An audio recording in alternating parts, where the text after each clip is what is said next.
कहते हैं परमात्मा बताते हैं, जब ही सतनाम हृदय धरो और भयो पाप को नाश, जैसे चिंगारी अग्नि की पड़े पुराने घास। कहते ऐसे नाश कर दूंगा इन पापों को मैं। तो उसी प्रकार गरीबदास जी बता रहे सामर्थ्य अपने परमात्मा की समर्थता के काल डरे करतार से। फिर इस काल के पास गए थे, इसने भी नीची गर्दन कर ली और इसके सिर पे पैर रख के परमात्मा ऊपर ले गए थे गरीबदास जी को। इसने उस 11वें द्वार को बंद कर रखा है। 10वां द्वार आपने सुना था, इस सब घाटा जुड़ रहा था, इनकम्प्लीट नॉलेज था, सारा काल के जाल का ही सारा कुछ खेल था, ज्ञान था।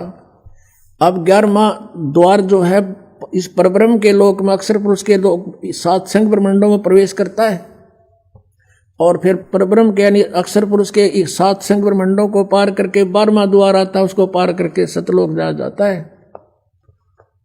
तो वहां ये बैठा चौकस के कोई निकल ना जाए यहां से, इसने रोक रखा हमारे को। वहां केवल कबीर परमात्मा और उसका सत साधक ही जा सकता है। और जब उस मंत्र का सतनाम का वहां जाप होता है और सार नाम साथ होता है तो काल अपनी गर्दन नीचे कर लेता है। जैसे परमात्मा कहते हैं, जैसे फणपति मंत्र सुन राखे फण सकोड़, ऐसे बीरा मेरे मंत्र तयू काल लवे मुंह मोड़।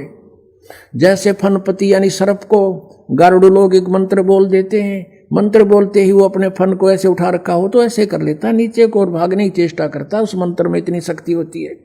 तो परमात्मा कहते हैं, जैसे फनपति मंत्र सुन राखे फन सकोड़, ऐसे बीरा मेरे मंत्र तयू काल लवे मुंह मोड़। इस काल का से सिर झुक जाएगा और इसके ऊपर से हम जाएंगे।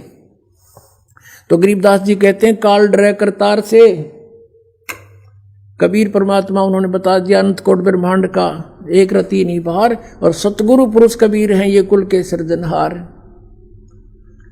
काल डरे करतार से जय जय जय जगदीश, और ये जोरा जोड़ी झाड़ता पगरदार शीस।